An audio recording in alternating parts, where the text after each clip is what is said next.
Hello, everybody. Oh, what a wonderful, wonderful audience. Gosh. Well, thank you so much, Paul, and for all the people that put these shows on. And this is one of my favorite places to perform because it's so loaded with history. Ever since, I think, September 9th, 1865 is when it opened. And it's been a theater ever since. And has had its movies and everything here. And I want to start tonight with a couple of tributes to two of my favorite pen pals, both departed. The first one is Edward Fast Eddie Fallick, who just died 2 or 3 months ago. And I first met Eddie, and when him and Fred Scott had a restaurant down on Commercial Street called the Rainbow Mountain Inn, I think it was called. And it was great because you could go in there during Poetry Month, and Eddie would give you a free ice cream if you stood up and read a poem, you know? It was kind of fun.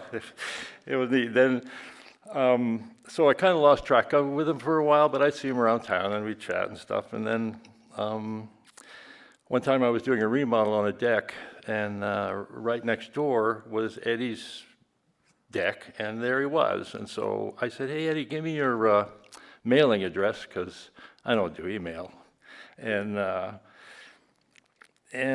send you stuff." And so we started this pen pal, mainly with postcards, you know. I miss him. I miss him. And the second pen pal has been dead for about 7 years, but and Steve Sanfield was a neighbor on the Ridge, and a great friend, and an inspiration, and helped me out with my poetry a lot. Although I have to tell this story too, that when he was building his house there on San Juan Ridge, and I bought a piece of property kind of right next door, so we were neighbors. So I went over to introduce myself and say, you know, I was thinking of building a house too. And so Steve kind of looks at me and he says, "Well, don't build it where I can see it." And I go, "Holy shit, you know what, this guy." So I said, I go, well, it was kind of stunned me, and so I didn't talk to him for 2 years. And then so then when I finally got there, and I started working on my house, then he came over and helped me for a couple of times, and then after that, everything was okay. And I did not build it where he could see it, too. I didn't figure the war. I didn't want to go to war that way, but anyway. So then when he passed away, then I wrote this piece for him, and it was printed as a keepsake broadside for his memorial. Afterwards, I could give it to people. And I've included, if this is a hardback copy, I mean, softback, but this book has a hardback version too. And in the hardback version, I've slipped in a signed copy of this that was also printed by Gray Zeitz at Larkspur Press. I'll talk a little bit more about that later. Patina for Steve Sanfield. When doing carpentry for Steve, the operative word was patina. We'd have arguments.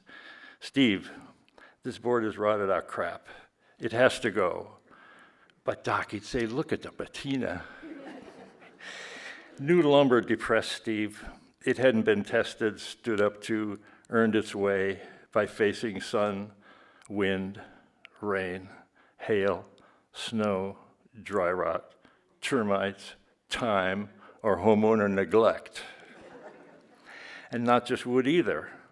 Hinges, latches, railings, bookcase boards, bourbon, poetry, shirts, shoes, all and everything man-made was rated against this Platonic ideal form of patina in his head.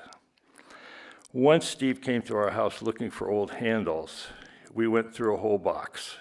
He found a couple of crystal knobs, 3 handles of stamped steel, considered, then tossed back a pair of cast aluminum drawer pulls, pewter tint, thin, elegant lines. "Great patina," he mumbled, "only they look like coffin handles." When Sarah calls about building a box for Steve's ashes, she specifies plain wood, no splinters, and just like the house, no finish. Sarah, I think I've stashed the right wood, and I do have the perfect handles. Yeah.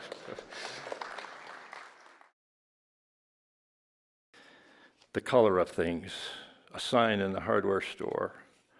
No paint will be sold to a man without a note from his wife.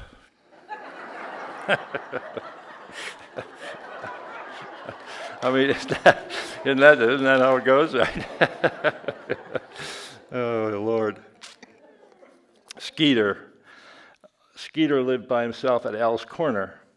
And Al's Corner is now where Mother Truckers is up on the ridge. And Al's Corner there was a little bar there in the probably 40s and 50s, and sawmill workers would stop there and have a beer and stuff. And he lived by himself there. Skeeter lived by himself in the late 60s in a 2-room shack. It looked like a small boxcar and was some kind of World War II storage unit that landlord Old Smiley bought from Beale Air Force Base after the war and plunked down for living in and renting out. Skeeter was old, bent over, mustached. He was known as a sniper, panned gold for a living from hundreds of pockets he found and knew of here and there. The older he got, the harder to get around. We brought him firewood. Hell, boys, he'd say, don't bother cutting that wood smaller than 4 feet. Skeeter had an old bench stove stuck in his shack and would stick a 4-foot log in the stove and prop the other end up on an old lug box and keep kicking it into the stove as it burned off. Most times, he had 2 logs burning at once. He said, one stick of wood don't burn too good all by itself, he said, looking into the box. Too lonely in there.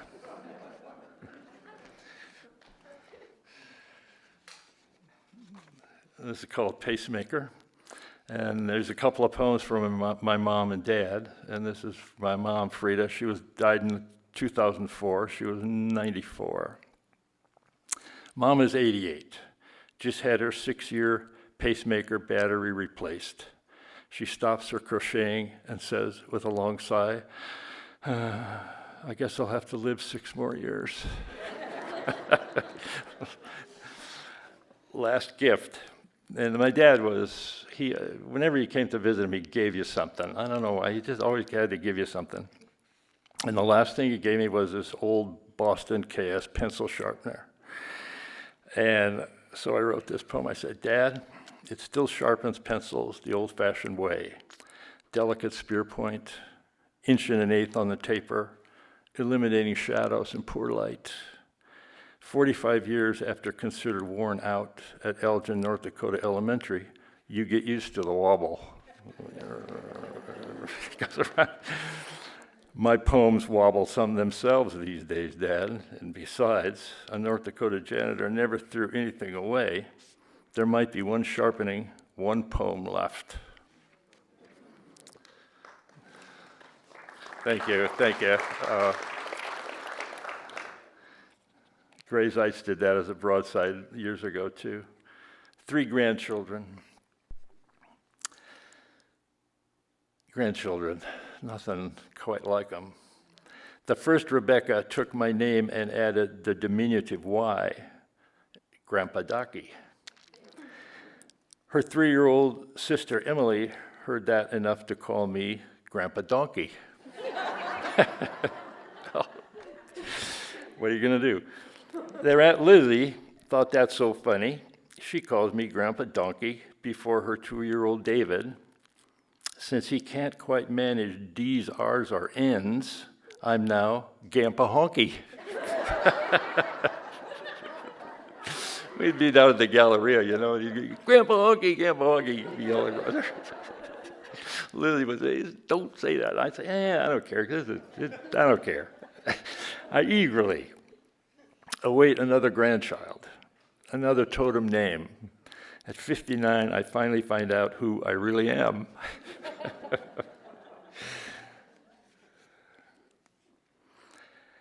This is called the 54th Pacific Orchid Exposition. And every year, I think in the third week in February, it's there's an orchid show in San Francisco, and they are quite stunning to see all these orchids. And orchids are, I think there's 30,000 different kinds or something. They're just incredibly vast, different kinds, big ones, teeny little ones, big, huge ones, you know. And so this was held at Fort Mason, San Francisco Bay. And as we walked to that show, we talked to this guy who was walking with us, and he said, "Oh yeah, this is in the building where it's an old army building, and this is where they shipped out everything for the wars in the Pacific." So this huge U.S. Army pier building shipped out all the machine weaponry, oil-filled ammunition, neatly arranged gear, fears and their soldiers bound for World War II Pacific, Korea, and Vietnam. In fact, I've known guys that were shipped out of there for Vietnam. These 4 days, 100,000 orchids bloom with like precision, at perfect, stunning attention. Among the misters, all us admirers, bound for rapture. I was trying to rescue rapture from certain Christian sects where, you know, when the last day comes, then all the good souls go floating up to heaven, you know, and all the bad souls, I guess, go wherever they go. And you think, well, this is kind of crazy notion, but it's not, because there's actual business started of people that when the rapture comes, they'll come and take care of your pets. For $100 or something, you know? They'll come and take care of your pets, because they're not going to float up to heaven with you, right? But anyway. In 1991, there was a very cold spell here in Nevada City. It got down to 5 degrees, lots of frozen pipes and stuff. And then on our first anniversary, we went up to Bassett's, and Cheryl and I, and there was a bed and breakfast there, and then we did some cross-country skiing. This was in February. Gold Lake chickadees for Cheryl. We think they were chickadees, small gray, black throats, flitting the tops of small pines. They sang squeaky songs over our heads as we skied the road in over a snowmobile trail. The lake was frozen shore to shore, flat white, ice age quiet. No ripples, no lapping upon the shore, no whitecaps, no fish flaps, no bugs in the air, no campers, no kids shrieking, no boats trolling, no ice fishermen hacking. A whole lake silenced, but for a dozen small wind-shook chickadees following us around, happy to see people. Thus are we honored. Some people say, you know, how do you know those chickadees weren't, you know, mad at you or something? Who wants to think that? I mean, God almighty, it's crazy. Anyway, carpenter ants and carpenter men. It's about insects. And if you have children or grandchildren and they're into wildlife, get them into bugs, you know. I mean, get them into stuff they can see readily. You know, and there's lots of them, and they're very interesting. So, carpenter ants and carpenter men. It was a perfect site for a house in the woods. Flat, clear, packed ground, good water, quiet neighbors. It was an old logging landing. The carpenter ants had houses there. They crawled at random over the cement as we pulled the stakes and stripped the forms. They crawled at random on the joists as we rolled them. They crawled at random over the plumbing as it was soldered and tacked up. They crawled at random over the plywood as we nailed down the subfloor. They crawled at random over the frame as the walls were tilted up.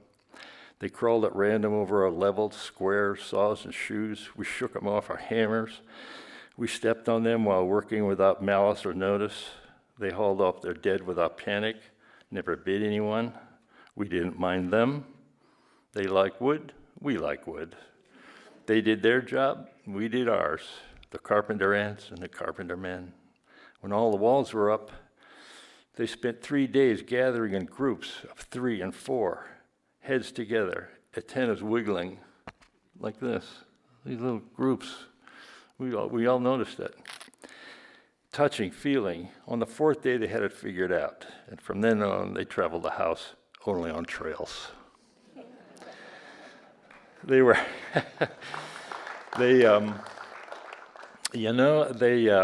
and later on in this house, they said, nah, the people that lived there, it was a beautiful house. They said, we just never, they were always there, they were probably going to be there forever. This last poem in this book is called The Blue Fleece Pullover. Too hot pouring concrete, I yank it off and toss it over a rock. Forget it. Next morning, picking it up, a mouse runs out. Chewed its way in under the right armpit with another hole 6 inches away. Probably had to pee during the night.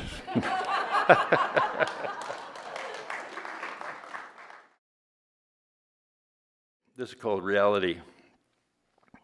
Around 1966, at a Piedmont, California cocktail party at the Hutchinsons, and he was in the engineering department, I was introduced to Berkeley professor of hydraulic engineering, Albert Einstein Jr. Being an undergraduate philosophy major at UCD at the time, I asked him if his father ever expressed a layman's descriptive theorem of reality besides his famous E = mc squared. Albert said his father was often asked questions of this nature, and one time he remembers Albert Sr. closing his eyes for a long spell, then slowly spreading his hands apart with his eyes still shut, saying, "Something is moving." That describes reality perfectly, I think. I was really impressed with it, actually. Let's see here. Shippers and receivers. Do not confuse these two grimy black railroad tank cars coupled on a siding in Mojave Desert heat at the old Southern Pacific Depot in Kelso, California. It was amazing. They were two tank cars, these huge tank cars together. The first tank is stenciled hydrochloric acid, and the second edible lard. And I'm wondering, what could be where? This must be going to a potato chip factory or something, And as I thought about it, I thought, well, they don't want to use the word oil on a tank car because that will immediately be confusing to somebody rerouting it somewhere. They think it's oil, they'll think it's petroleum oil, or they'll think, they won't. So you don't say olive oil or something. You say edible lard because that's that's what it is. Left knee replacement, and I've had both of them actually. So I used to laugh when the old gray guy in the parking lot pulled his left leg up into the pickup truck with both hands. I used to laugh.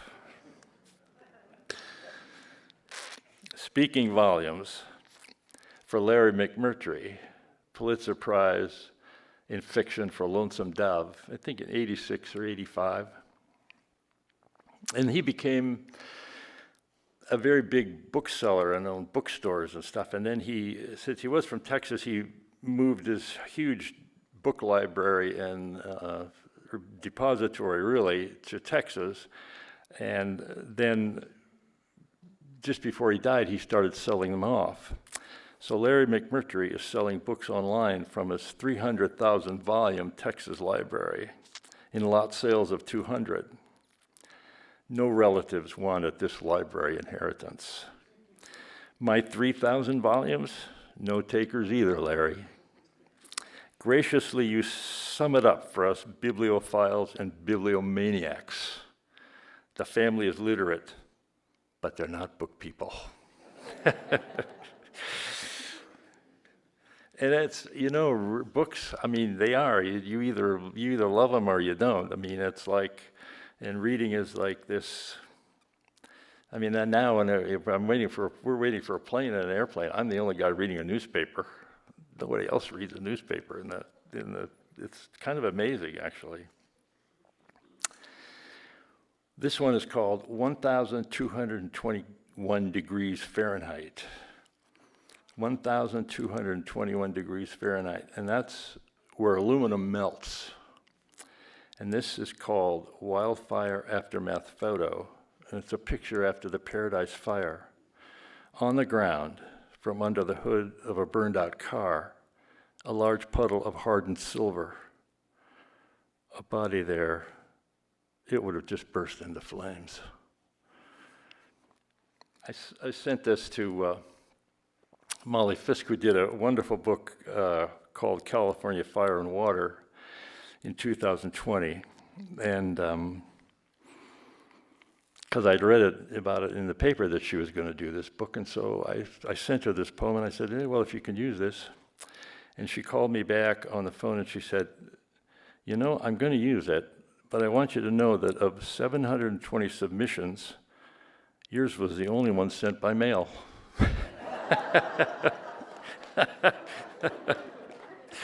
Yeah, you know, and I don't even have a cell phone. I mean, you really don't. And I don't work on a computer, which is, I have a Brother Electric SX4000. It's an electric typewriter, and it has one line of memory. One line. Which is about right for me, actually, at this stage. And here's just a tiny little poem. Nature bats last, and she's at the plate.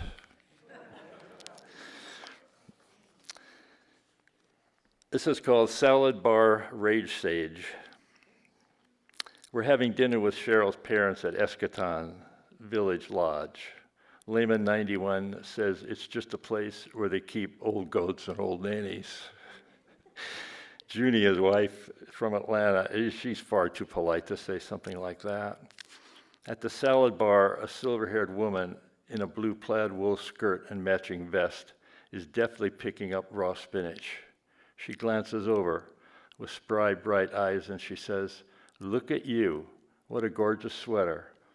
And it is an eye-dazzling Fair Isle showstopper in 8 colors: blue, red, yellow, lavender, light green, white, orange, and gray, designed by a Guatemalan on LSD.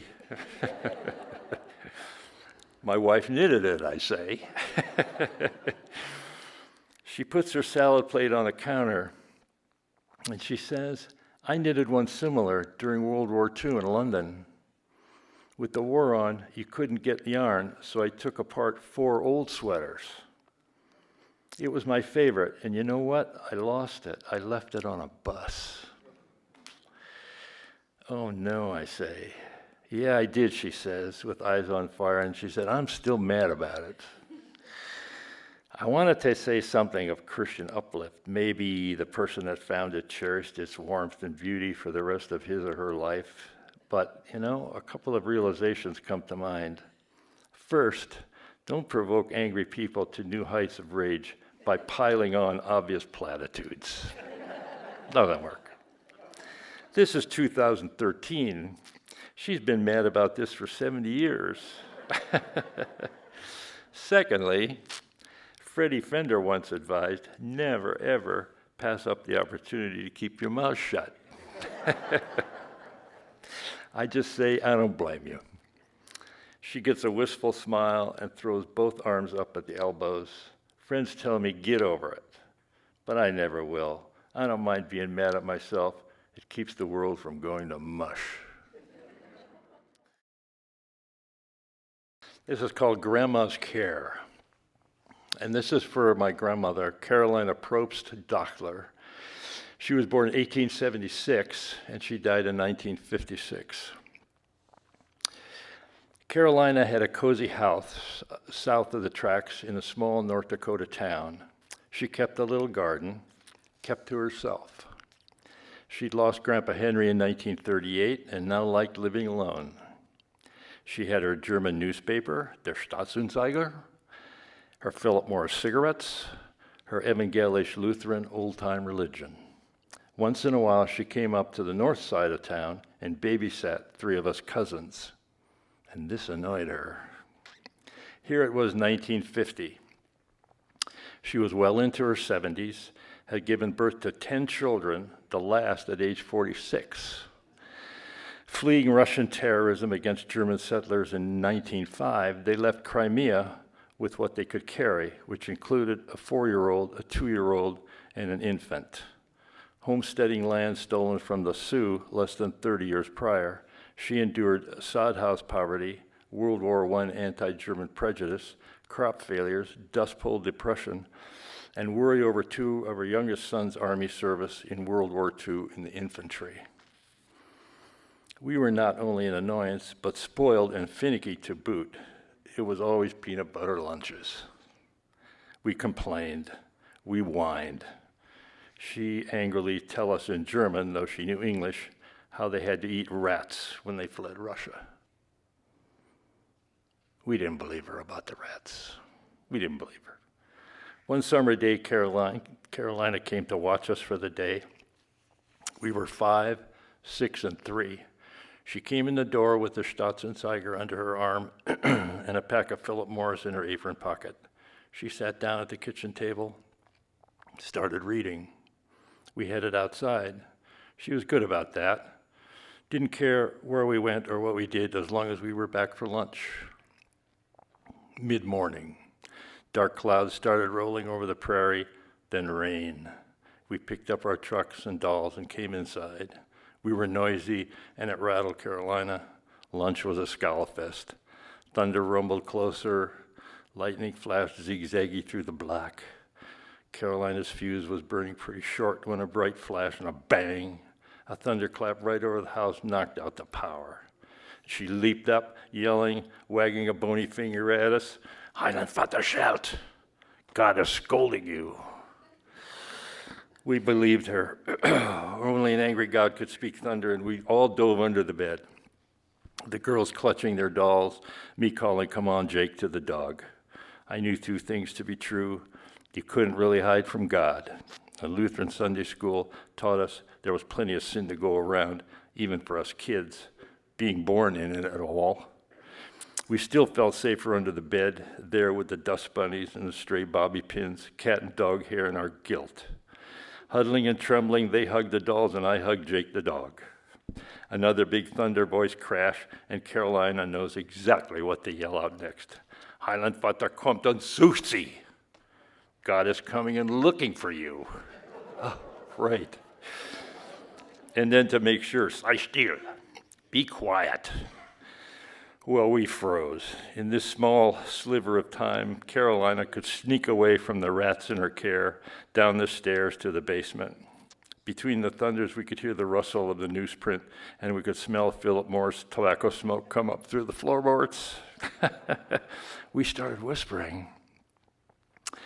Older cousin thought we should pray to be totally good from now on, forever and ever. Amen. Younger cousin wondered if God took us, would he take Jake too? I wondered if God took all of us but Jake, would he scoop up Carolina at the same time? That's how kids think, you know.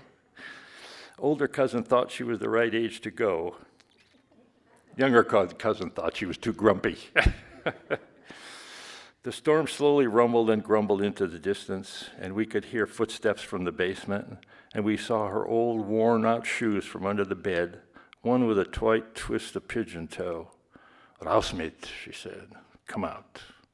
We crawled out, still worried God might be lurking nearby to snatch us up, worried that Carolina would say to God, "Yeah, Nehmen Sie, yeah, take them."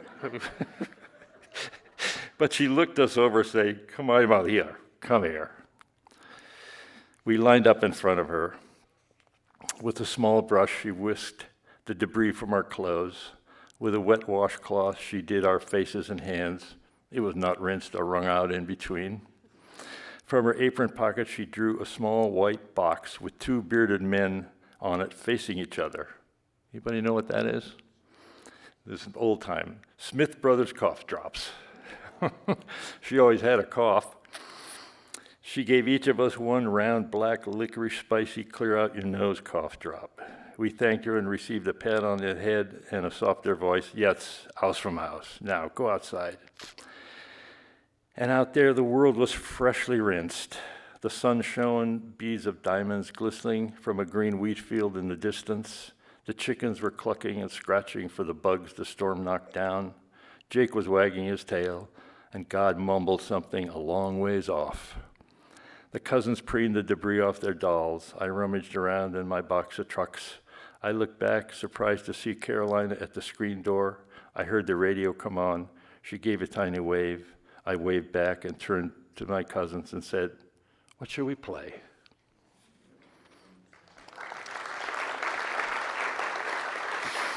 Thank you.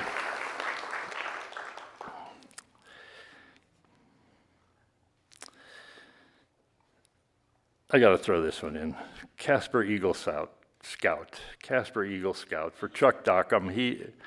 He was a plumber, a friend on the ridge for a long time, in 1940 to 1999. Died very young. At the time of his death, Chuck was the youngest person in Wyoming to attain the rank of Eagle Scout. Chuck and his cousins were often left in the back seat of a car while their parents went honky-tonkin'. Huddled under a blanket, the cold Wyoming winter night wind whistled up through the floorboards. But that wasn't the worst. Chuck's dad was also a gambler, and one night he lost their car and the house in a poker game. Maybe it wasn't much of a car, and who knows about the house, but still. The winter came the very next day, and he said, "I'm taking the house. You keep the car so you can get the hell out of here." I mean, gambling is one thing, but boy, that's, although I think I remember Bob Payne saying that his father or grandfather lost a hotel in Lake City in a card game. So there you go. Holy Cross Cemetery, Celebrity, and Crushed Rock. Now, as you go to Halifax, Nova Scotia on a tour boat, they take you on a bus to the cemetery there, and for this one reason, really. Halifax, Nova Scotia received all the dead, drowned bodies floating in the Atlantic after the sinking of the Titanic in April 1912. All were buried in a single plot with simple granite block markers. They're just little square granite. They're very nice, actually. They're just small, low to the ground. And they were the simple granite block markers with a name and a number if identified, or just a number if not. Number 227 was Jay Dawson, died April 15th, 1912. That's all it says. Leonardo DiCaprio played Jay Dawson in the movie Titanic. Since then, so many people visit number 227 Jay Dawson, leaving trinkets and flowers, that the cemetery gave up replacing the stomped out sod around the stone and brought in crushed rock. I mean, there's something, well, celebrity, you know, what does it give you? You give Ronald Reagan for president, Arnold Schwarzenegger, you know, I mean, Donald Trump, these are all celebrities, and that's how it really bests ideology almost every time. Anyway.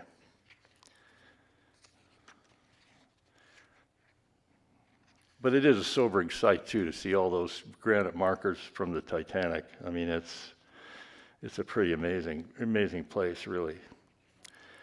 Iraq War protest, San Francisco. This is February 2003. And if there's ever any protest and you go to San Francisco, you see the most creative things going on. And carried aloft by 5 blondes, this banner spans the entire street. Across the top it says, "Blondes for Peace." And a row of gaily painted, smiley-faced daisies announced the bottom line, "It's a no-brainer." That was very funny.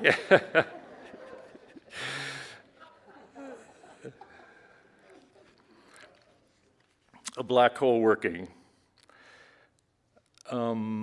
Okay, I'm a philosophy major, right? Which means you're interested in the meaning of life, among other things. But I was really interested in metaphysics, which is basically dealing with theories of reality, and then epistemology, which is theories of how we know, theories of knowledge. You know, and those are both very complicated and crazy, involved fields of study. But, you know, modern physics and especially the new telescopes that are pointing out into the sky have revealed this incredible stuff, and it's okay to speculate on what it all means, and some of the things are real mysterious, and still are, like gravity. Gravity is a very mysterious thing. And this is called the black hole working. And a black hole has some kind of super gravitational thing going on where it just sucks everything into it, And so a black hole working sucks in all the drifting dust bunnies of the interstellar, sucks in every two-bit matter of fact. And fact of the matter is, compact subatomic trash beyond the hard spot of the rock. Laboring beyond the pale, verily, light is squeezed out from the speed of a black hole working. A black hole working wants it all back to all black. A black hole working, it's the shop vac of God.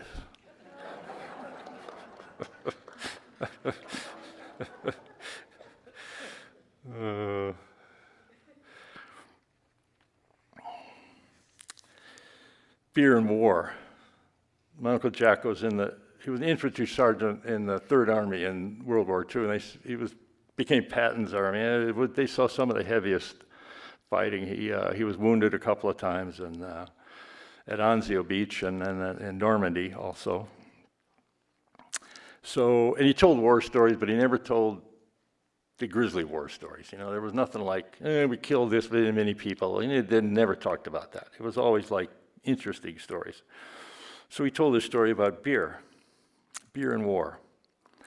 We could get canned beer, and he started out in North Africa, where it was hot there, right?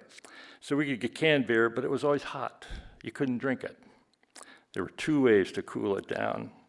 You set a 50-gallon drum of gasoline with no lid out on a remote runway edge. Stack cases of beer around it, cover the beer, but not the barrel top with tarps. Fire up an airplane and let the prop wash blow over the barrel and evaporate the gas. Don't smoke nearby.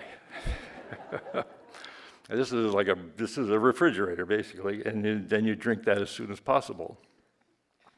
The other way, if there was a plane going out light, maybe just to pick up some lard-ass brass with scrambled egg on his hat, we'd strap down cases of beer and cargo and get the pilot to fly as high as he could coming back. After landing and the general's gone, we'd rush out. That beer was very cold. We toasted the pilots and split the beer with them. We toasted each other, and we knew ahead were Sicily, Italy, Germany, a lot of hot, ugly, goddamn war, and no easy cold beer. And then I heard this from a friend whose dad was in Korea. And he said, we could get beer, but no hard liquor. Based next to us, the English could get gin, but no beer. So we trade. One night we drove out to meet them, and bright idea, instead of trading cargoes, we just traded trucks. Brilliant. The next morning, the motor pool lieutenant wants to know what the Brits truck is doing here and where the hell's our number 18. We have no idea.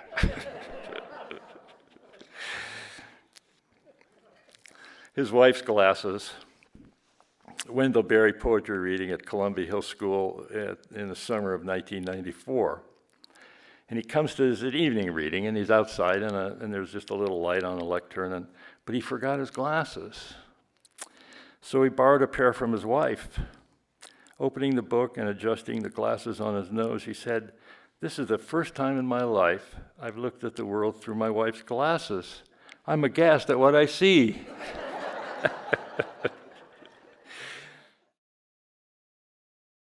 So this last one in this book is called If Only Books Were Donuts. We meet in the library at 8 a.m. for a continental breakfast and orientation. Before our middle school guides take us to our assigned classrooms, we've all volunteered to speak on the theme, I read. A table of bagels and sweet rolls and muffins and fruit bowl make the library sugar sweet. Coffee is in the air. We talky, you talk, nobody eats. We eat very little. And then so some 8th graders file in for their first class in the library. And 3 boys pass where I stand. "Look at all that food," says the first boy.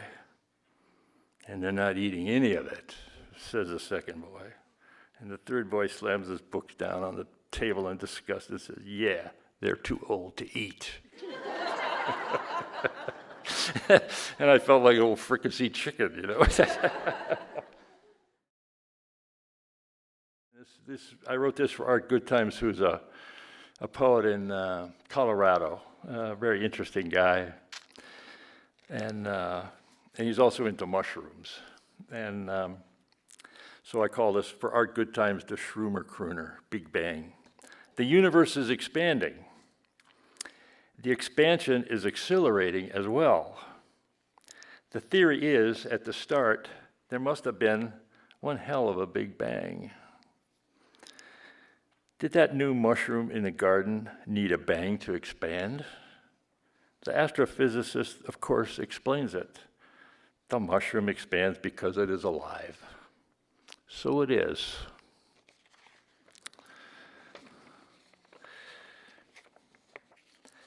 Judging the job. And this is for the Dovers, Alan Lynn Dover. And I was working on a company that, John Klingelhofer's company, that we built their house in, it was about 20 years ago, 22 years ago. And it was a Jeff Gold design. And we just finished the frame. In the afternoon light, the Douglas fir bare bone boards of the standing house glowed yellow against the clear blue of the sky. The frame really says it all. Displays whatever elegance and proportion exists in the design of a building. It's obvious right there.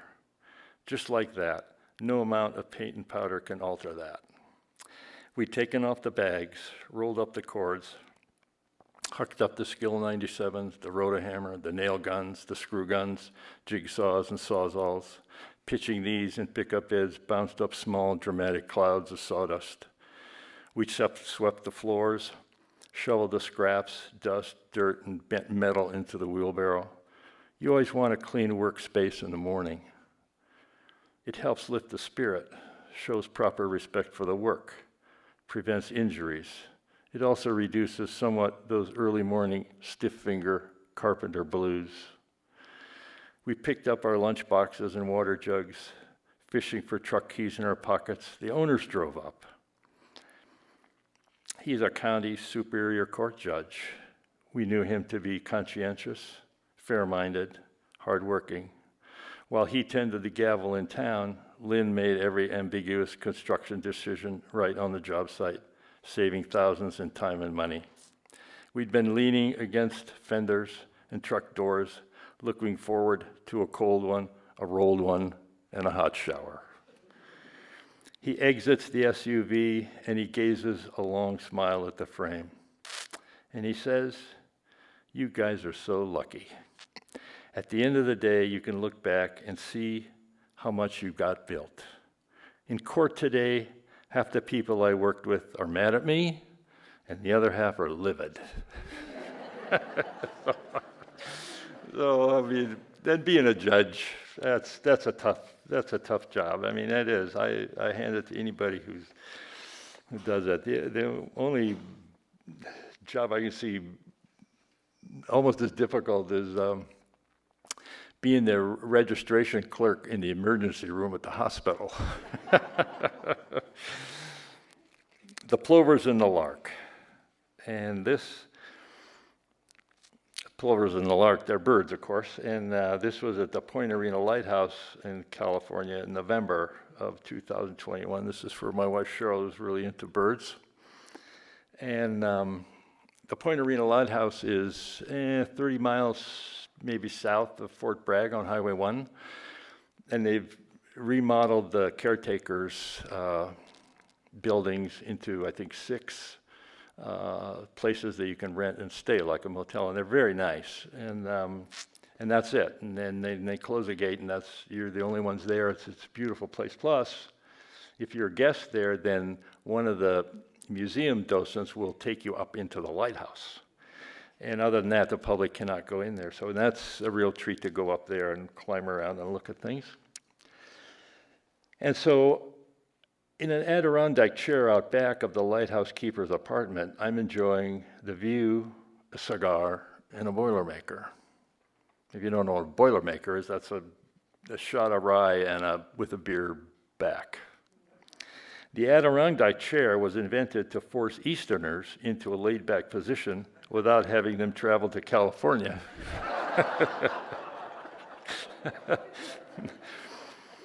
So a couple of hundred plovers swoop into the short grass field between my sitting and the cliff where the Pacific pounds the rocks, a migratory, hungry bustle about this late afternoon. In my binoculars, among the plovers, a western meadowlark, acting like a plover, flying up with them when a hiker comes through, making one grand swoop. You know how the whole crew will fly around and then land back. Is it possible? Could the plover and the meadowlark cross? Could they cross? A checkered back and a prairie song to the plover, a white breast and scampering feet to the lark. I think it'd be a great cross myself.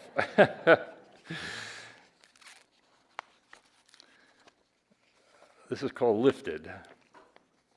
And this is, I was thinking, I don't know why, I was thinking of Joan Rivers the other day when I was at my desk, and she was born in 1933 and died in 2014, actually after some kind of a fairly minor operation of some kind. Anyway, she died, anyway. So I remembered some things that she had said, and some women get their faces lifted. Some men get their trucks lifted. You know, the trucks where they're real high off the ground, that's called a lift.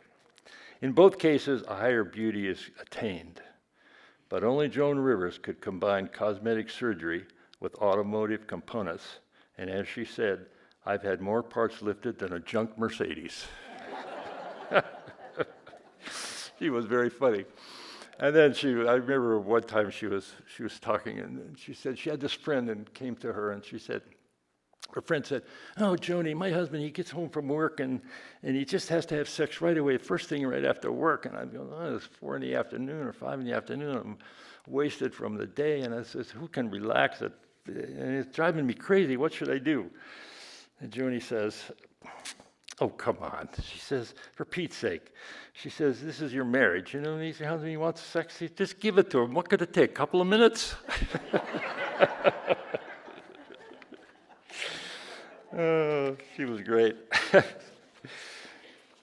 So then, just as I was writing this, and I was trying to conjure up what she looked like, you know, and I couldn't, since I could, if I had a computer, I could just, and it would come up right away. But anyway, so I was trying to figure out what she looked like, and this fox runs across our backyard and up past a garden on this trail. And it was a beautiful sight, and I thought, oh, well, I got to write a poem about this. So I wrote this poem called Backyard Foxtrot. "O graceful fox of blue and rust, keeps a trot, does not pause, did not stop." And then it came to me, yeah, you know, Joan Rivers had kind of a fox-like face. I mean, she had this narrow little face, and as I remember it anyway.